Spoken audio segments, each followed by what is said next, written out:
Good morning बच्चों, नमस्ते। रासायनिक विज्ञान में आपका बहुत बहुत स्वागत बेटा।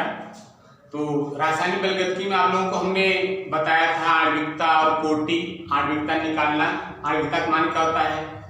किसी भी रासायनिक अभिक्रिया के लिए आणविकता का मान अभिकारकों के स्टोइकियोमेट्रिक गुणांकों की संख्या के योगफल के बराबर होता है, जबकि कोटि का मान अपवर्तक वेग समीकरण में अभिकारकों के मोल सांद्रताओं के घातों के योगफल के बराबर होता है। तो दोनों से मिलता जुलता हेडिंग बेटा एक है, जो कभी कभी एक नंबर का आता है, आइए पढ़ लिया जाए बेटा, छूटने न पाए। तो छदम प्रथम कोटि की अभिक्रिया या आभासी एका अणु अभिक्रिया, सुनिए ध्यान से, ऐसी रासायनिक अभिक्रिया जिसकी अभिक्रिया कोटि एक हो लेकिन आणविकता का मान 2 या 2 से अधिक होता है, ऐसे रासायनिक अभिक्रिया को छदम प्रथम कोटि की अभिक्रिया या आभासी एका अणु अभिक्रिया कहते हैं। आइए फिर लिखते हैं, वह रासायनिक अभिक्रिया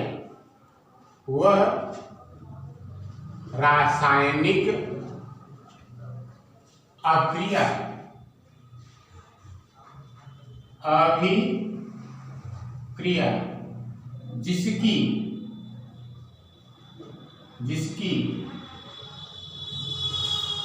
अभिक्रिया की कोटि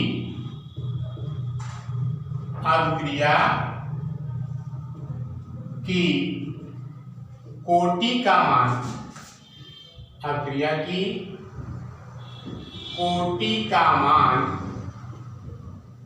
1 होता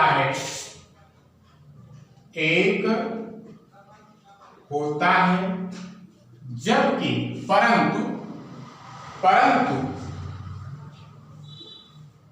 परंतु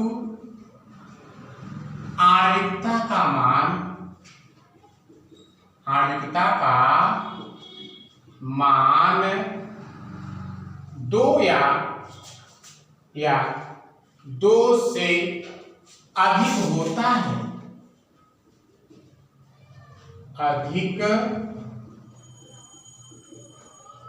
है, ऐसी रासायनिक अभिक्रिया को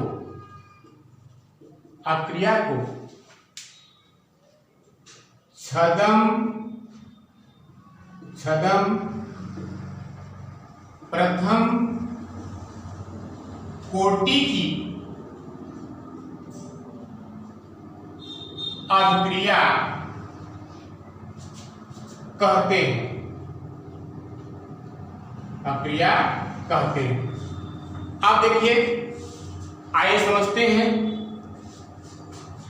एग्जाम्पल क्या है। एग्जाम्पल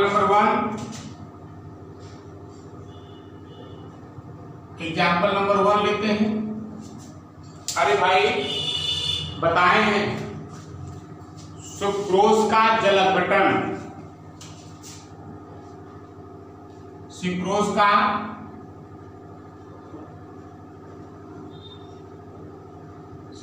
का अम्लीय माध्यम में जल अपघटन, सुक्रोज का अम्लीय माध्यम में जल अपघटन क्या है रिएक्शन? C12H22O11 प्लस H2O, अम्लीय माध्यम में H पॉजिटिव या सल्फ्यूरिक अम्ल क्या बनता है? C6H12O6 ग्लूकोज बनता है, C6H12O6 ग्लूकोज बनता है और फ्रक्टोज बनता है। दोनों का अंश समान है लेकिन संरचना सूत्र क्या होता है? अलग अलग होता है। अब देखिए यहाँ पर सुक्रोज का स्टोइकियोमेट्रिक गुणांक 1 है और जल का भी स्टोइकियोमेट्रिक गुणांक 1 है, तो अभिक्रिया की आणविकता क्या होगी? आणविकता का मान, आणविकता बराबर 1 धन 1 बराबर 2। अब ये कोटि निकालते हैं, दिए हैं यहाँ पर अभिक्रिया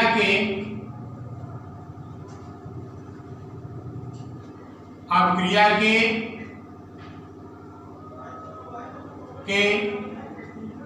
वेग नियम व्यंजक से पढ़ाए हैं minus d H two mass R बटे डी टी इक्वल टू वेग स्थिरांक कैपिटल के प्रयोगों द्वारा देखा गया है कि सुक्रोज के मोलर सांद्रता में परिवर्तन होता है लेकिन जल के मोलर सांद्रता में परिवर्तन नहीं होता। यहाँ लिखेंगे भैया C12H22O11 और H2O प्रयोगों द्वारा देखा गया है, प्रयोग द्वारा कि सुक्रोज के मोलर सांद्रता में परिवर्तन होता है एक, लेकिन इसके सांद्रता में कोई ज्यादा परिवर्तन नहीं होता। अतः यहाँ पर जीरो। अब क्या हो जाएगा, कोटि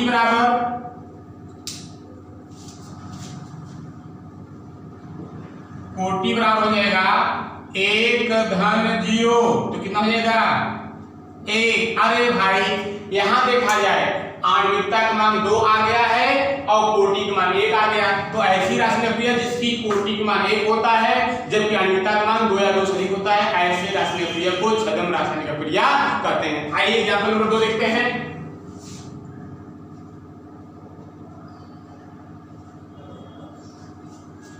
एग्जांपल नंबर 2 बेटा, एथिल एसीटेट का अम्लीय माध्यम में जल अपघटन। एथिल एसीटेट का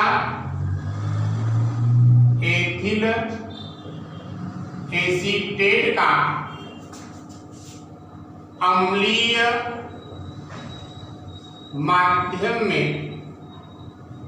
माध्यम में जल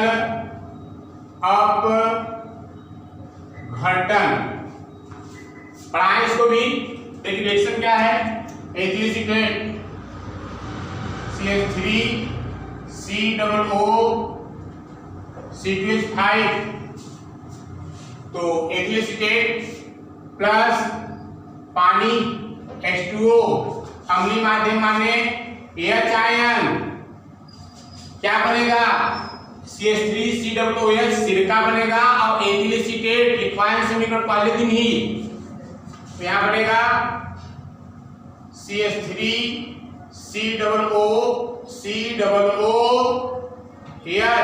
और प्लस C2H5OH एस्टिक अम्ल और एथिल अल्कोहल।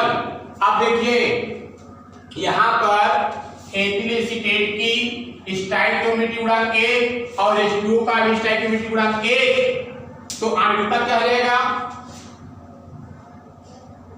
आणविकता बराबर 1-1 बराबर 2। अब आइए अभिक्रिया के वेग नियम व्यंजक से, अभिक्रिया के वेग नियम व्यंजक से, अभिक्रिया के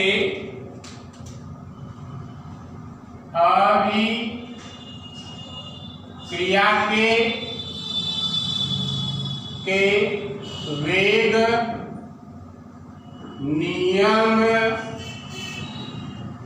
व्यंजक से क्या है, माइनस D(H2 मास R बटे dt, इसको भी दे चुके हैं, इक्वल टू कैपिटल के फिर CH3 COO C2H5 और फिर यहाँ H2O।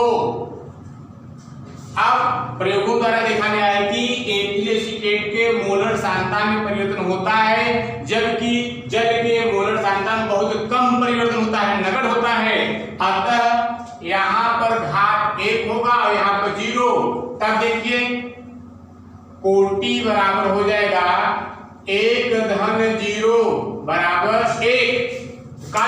अरे भाई वह रासायनिक क्रिया जिसकी कोटि का मान 1 हो और आणविकता का मान 2 या 2 से अधिक होता है, ऐसे रासायनिक क्रिया को क्या कहते हैं, छद्म प्रथम कोटि की क्रिया कहते हैं। आइए बेटा आप लोगों को चूंकि इसमें कुछ कैलकुलस है, समाकलन है, आइए इसको पढ़ाते हैं जिससे आप लोग इसका डेरिवेशन कर ले। इसको तारीख हम आपको समाकलन पढ़ाते हैं बेटा। हाँ ये तो देखिए ऐसा है कि रासायनिक बल गतिकी में हम लोग जो है जो डेरिवेशन करेंगे उसमें कुछ समाकलन का यूज करना है। तो आइए हम लोग जो है कुछ समाकलन पढ़ लें। बहरहाल आप लोग इसको जो है कक्षा 12 के मैथ में पढ़ेंगे, है ना। तो 12 के मैथ तो है ये है, लेकिन अच्छा हाँ एक बार तो कक्षा 11 में आपको हम पढ़ाए थे कुछ समाकलन, याद करिए। आइए थोड़ा बहुत जानकारी देते हैं जिससे हम लोग केमिकल काइनेटिक में जो डेरिवेशन हो आसानी से कर लें। तो देखिए क्या है फार्मूला नंबर 1 फार्मूला है, याद करिए पढ़ाए हैं, क्या है x पावर n dx माने x पावर n का x के सापेक्ष समाकलन, ये समाकलन का निशान है। अगर ऐसा चिन्ह रहे और dx लिखा रहे माने समाकलन है, इक्वल टू यहां लिखेंगे सूत्र क्या है इसका x पावर n प्लस 1 बटे n प्लस 1, जहां n क्या है घात है। अब देखिए ये हो गया फार्मूला नंबर 1, लेकिन आप देखिए नंबर 2 फार्मूला क्या है, बहुत इंपॉर्टेंट है ये भी। फार्मूला नंबर 2 है यदि यहाँ जो घात है उसका मान -1 हो, यहाँ पर जो n है सभी संख्या के लिए होता है, लेकिन -1 को छोड़ करके जब -1 घात है तब देखिए क्या होता है, यदि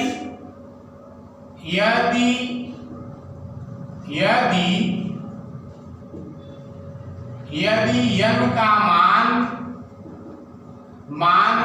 -1 हो तब, या -1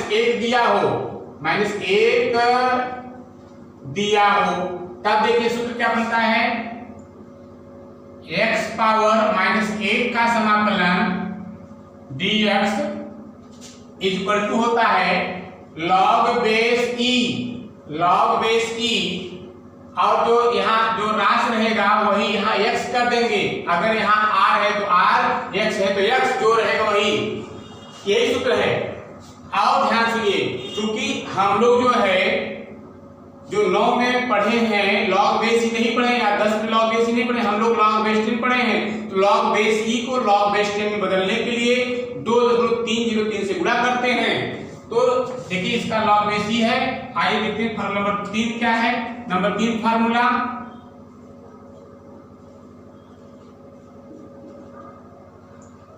तो देखो बेटा 3 फार्मूला से आपको हम केमिकल काइनेटिक का पूरा डेरिवेशन समाप्त कर देंगे। तो देखिए फार्मूला नंबर 3 क्या है, अगर हमको लॉग बेस ई को लॉग बेस में बदलना है, ये है लॉग बेस ई को अगर हमको लॉग बेस में बदलना है, लॉग बेस 10 में बदलना है, तो 2.303 से गुणा करेंगे और यहां लिख देंगे लॉग बेस 10। अब देखिए दोनों अंतर क्या है, यहाँ पे बेस ई है और यहाँ क्या है बेस 10। हम लोग यही तो पढ़ते हैं, जैसे log बेस 10 2 का मान 0.3010, तो उसी को तो यूज करते हैं हम लोग। अब आइए क्या क्वेश्चन हो जाए, कराए x स्क्वायर का x के सापेक्ष समाकलन कीजिए। तो कहाँ दिक्कत है, घात का मान दिया है और वही इसी सूत्र से रखना है और कुछ नहीं है।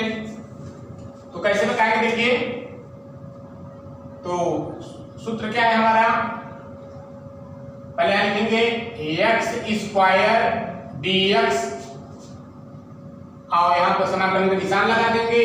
अब यहाँ पर देखिए जब n घात था तो x पावर n प्लस 1 है, और यहाँ क्या है 2 घात है, पहले x लिख दो।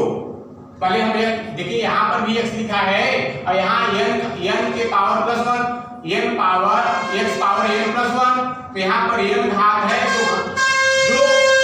जो घात रहेगा उसी में एक जोड़ेंगे।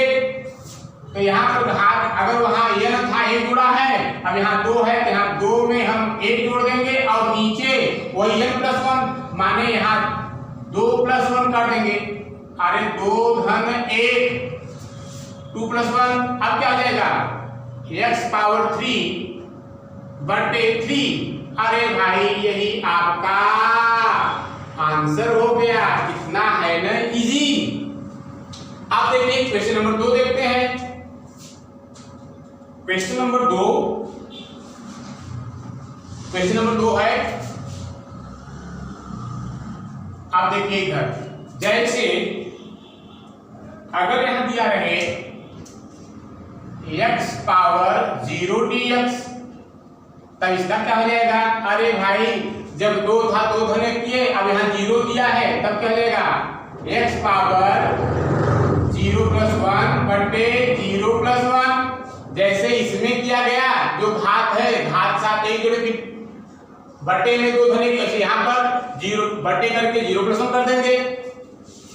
अब क्या दिक्कत है, अब हो जाएगा यहाँ पर x घाते 1 बटे 1, अब यहाँ हो जाएगा तब x आ जाएगा, माने x पावर 0 ds का जो समाकलन है क्या होता है, x होता है।